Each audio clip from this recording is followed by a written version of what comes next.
2022 featured arguably the greatest MLB trade deadline of all time. In this video, I'm going to break down some of the winners and losers from yesterday. Welcome to the War Room, subscribe to the channel if you're new, and let's get straight to it. Starting off with a winner, there's no surprise here, it's the San Diego Padres. They acquired all-star reliever Josh Hader on Monday, then followed it up the next day with Juan Soto and Josh Bell from Washington.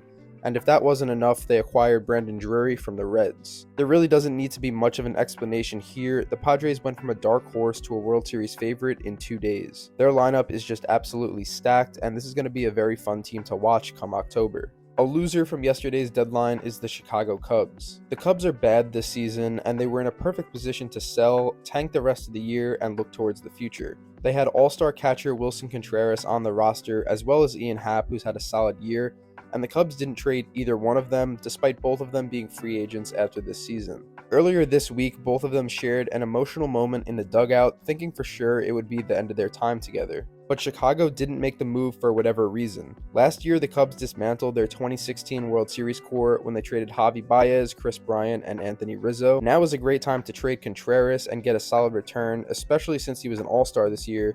So I don't really understand the thought process by Chicago, so I'm giving them an L for the deadline. The next winner on the list is the New York Yankees. Anytime the best team in the league adds significant talent at the deadline, they're going to go down as a winner.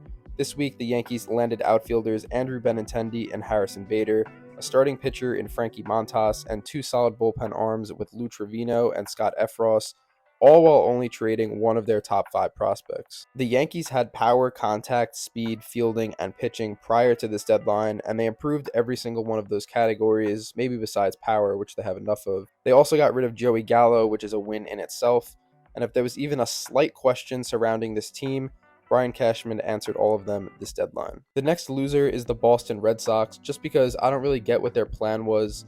It seemed like they were selling when they traded Christian Vasquez to the Houston Astros, but then they landed Tommy Pham and Eric Hosmer. Just based on the amount of talent on their roster, they were in a very good position to buy and make a postseason run, or sell completely and build for the future, and they didn't really commit to either one. Right now, they're on the outside looking in for the postseason, and I don't know if the trades they made were enough to compete in this wildcard race as the season gets down to the wire. So their team didn't get much better or much worse, but when you're going to be in the mix for playoff contention, staying put really doesn't work in your favor. Moving on to some players that were winners that I didn't mention, I put Whit Merrifield and Trey Mancini. Merrifield got traded from the Royals, who have one of the worst records in the league, to the Toronto Blue Jays, who have a good chance at making the postseason. Since his rookie year in 2016, the Royals never made the playoffs, so he's got to be happy with how things turned out. Very similar to Merrifield, Mancini has never played in the playoffs since his career began 6 years ago. Not only was he traded to a solidified playoff team, but a World Series contender in the Houston Astros. It's always nice to see talented players get their opportunity to play for a title after losing for so long, so big W for Whit and Trey. And the biggest loser of this deadline is without a doubt Luke Voit, and when you hear this story, you just gotta feel bad for the guy. So Eric Hosmer was originally supposed to be the first baseman sent to Washington in the Juan Soto deal, but the Nationals were on Hosmer's no-trade list, and he wasn't willing to compromise. Instead, in order for the trade to go through, the Padres had to trade Luke Voit to Washington simply because Hosmer didn't want to go.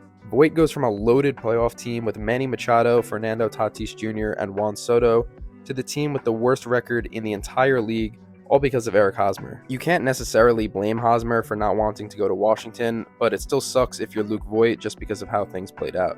There were plenty of other winners and losers from this year's deadline, but I'm going to end the video here, so let me know in the comments who I forgot to mention. Thank you for watching this video, and I'll see you guys in the next one.